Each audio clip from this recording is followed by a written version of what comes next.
Bismillahirrahmanirrahim. Assalamualaikum warahmatullahi wabarakatuh. Alhamdulillah, kita bertemu kembali pada mata pelajaran sejarah peminatan kelas 11 IPS. Peserta didik kelas 11 IPS, kita sudah dalam pertemuan berikutnya, yaitu pertemuan ke-9. Nah, jadi pertemuan ke-9 ini materi kita adalah hubungan paham-paham besar dengan gerakan nasionalisme di Asia Afrika. Peserta didik siswa-siswi kelas 11 mata pelajaran sejarah peminatan SMA Negeri 1 Tanjung Batu. Sebelum kita masuk ke materi, kalian harus mengisi absensi terlebih dahulu di Google Classroom dan membuat absensi juga di WA Group. Jadi itu untuk laporan kita ya. Oke, sekarang kita ke materi. Materinya adalah hubungan paham-paham besar dengan gerakan nasionalisme di Asia Afrika.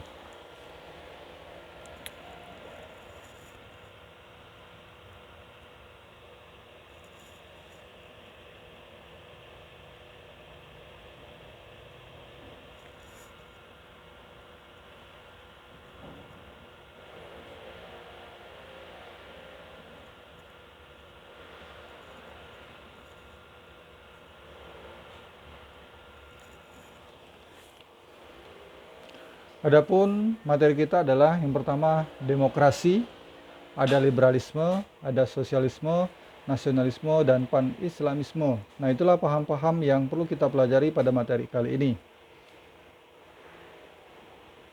Hubungan perkembangan demokrasi dengan gerakan nasionalisme di Asia Afrika. Pertama, demokrasi. Nah, demokrasi itu pertama kali muncul di Yunani pada abad ke-6 sampai pada abad ke-4 sebelum Masehi. Nah, berasal dari bahasa Yunani ini yaitu demokrasio dan atau demos artinya rakyat dan kratia artinya pemerintahan atau kekuasaan. Nah, jadi demokrasi itu dapat diartikan sebagai pemerintahan oleh rakyat sehingga kekuasaan tertinggi berada di tangan rakyat. Perkembangan demokrasi di Yunani yang pertama adalah demokrasi langsung atau direct demokrasi.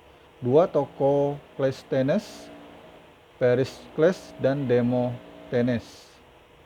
Demokrasi di Inggris itu yang pertama induk sistem parlementer. Dua, parlemen Inggris secara teknis terdiri atas A. The Crown, Raja dan Ratu. B. House of Lords, Majelis Tinggi. C. House of Commons, Majelis Rendah.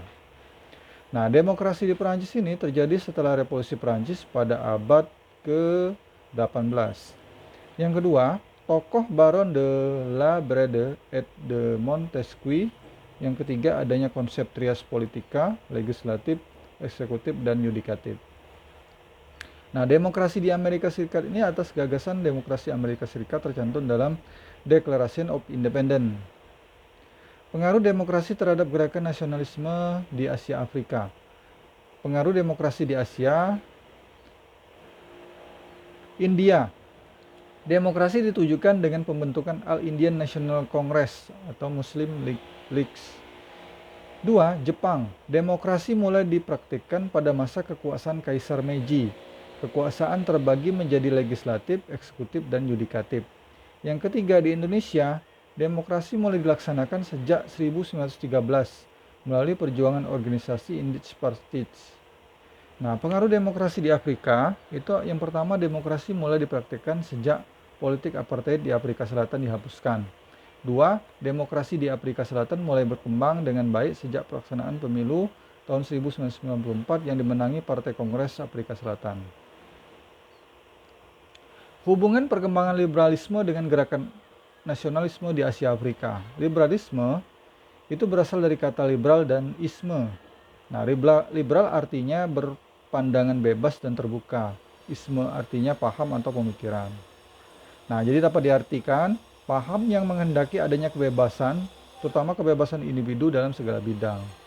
Nah, perkembangan awal liberalisme di Eropa, itu muncul demokrasi di Eropa muncul sejak 1215, ditandai dengan adanya Piagam Magna Carta di Inggris. Nah, piagam tersebut menyebabkan raja tidak diperkenankan memungut pajak tanpa persetujuan Majelis Agung. Pada tahun 1688 di Inggris terjadi revolusi gemilang, The Glorious Revolution, yang mendorong parlemen Inggris menyetujui undang-undang hak rakyat atau Bill of Rights.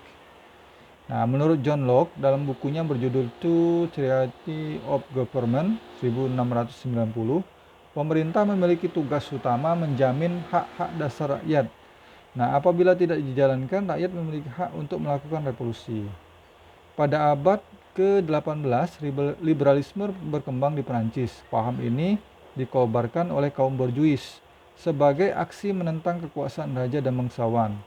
Nah, liberalisme di Perancis ini mendorong terjadinya revolusi Perancis 1789-1799. Nah, perkembangan liberalisme di berbagai bidang, di bidang politik yang pertama adalah disebabkan oleh kekuasaan monarki absolut yang menindas. 2. Liberalisme politik menghendaki terwujudnya pemerintahan yang berakar pada individu. Liberalisme di bidang agama ini berkembang di Italia pada abad ke-18. Yang kedua terjadinya karena konflik antara pendukung negara kota dan pendukung paus. Kemudian liberalisme di bidang ekonomi menolak pemerintahan mencampuri perdagangan bebas. 2. Melahirkan kapitalisme yang memunculkan kolonialisme dan imperialisme. Nah, liberalisme di bidang kebudayaan, penganut liberalisme menentang campur tangan penguasa dalam bidang budaya, sastra seni, dan aktivitas akademik. Pengaruh liberalisme terhadap gerakan nasionalisme di Asia Afrika. Liberalisme memberikan pandangan bahwa setiap individu atau bangsa harus merdeka dari penindasan atau penjajahan bangsa lain. 2. Memunculkan nasionalisme di wilayah-wilayah jajahan bangsa-bangsa barat. Nah, liberalisme di Indonesia berkembang sejak masa penjajahan Belanda. Nah, dalam prakteknya, liberalisme ditandai oleh penerapan politik pintu terbuka dan politik etis. Hubungan perkembangan sosialisme dengan gerakan nasionalisme di Asia Afrika. Paham yang menghendaki terwujudnya suatu masyarakat kolektif yang bahagia. Ini hubungannya ya. Yang kedua, sosialisme lahir sebagai reaksi terhadap revolusi industri akibat liberalisme. 3. Sosialisme berusaha mengatasi ketimpangan dan mewujudkan kemakmuran bersama. Nah, tokoh sosialisme yang pertama adalah Thomas More 1478-1535, 2. Saint-Simon, 3. Charles Fourier, 4. Robert Owen, 5. Louis Blanc 1811 sampai 1882. Situ ada tahun-tahunnya. Nah, di sini ada gambar tokoh Thomas More, tokoh pencetus sosialisme ya. Metamorfosis sosialisme. Nah, di sini sosialisme demokrasi pada awalnya sosialisme demokrasi merupakan gerakan sosialisme berdasarkan marxisme. Dalam perkembangannya, sosialisme demokrasi berpegang pada asas demokrasi dan menentang marxisme. Anarkisme meyakini negara, pemerintahan, dan kekuasaan merupakan lembaga yang menyebabkan terjadinya penindasan dalam kehidupan. Nah, ideologi sosialisme dalam anarkisme sebagai berikut. 1. Anarkisme kolektif, anarkisme komunis, anarkisme sindikalis. 4. Anarkisme individualitis. Nah, ini Edward Bernstein, tokoh yang mengemukakan sosialisme demokrasi. Nah, pengaruh sosialisme terhadap gerakan nasionalisme di Asia Afrika, itu di Asia dianut oleh Vietnam dan Laos. 2. Sosialisme di Indonesia dibawa oleh H.J. Snelflit pada awal abad ke-20 yang ditandai dengan berdirinya Partai Komunis Indonesia. Di Afrika masih dipengaruhi oleh hukum adat yang berbeda di tiap suku. Sosialisme diterapkan untuk mempertahankan pengaruh negara-negara Eropa di Afrika. Oke, anak-anakku, studi D cukup sampai di situ dulu untuk materi kita pada hari Rabu tanggal pertemuan berikutnya ya. Jangan lupa kalian ada 2 evaluasi soal di belakang, nanti saya buat di deskripsi. Dan jangan lupa kalian like, comment, and subscribe untuk mengembangkan channel ini. Saya akhiri, wabillahi taufiq wal hidayah. Wassalamualaikum warahmatullahi wabarakatuh.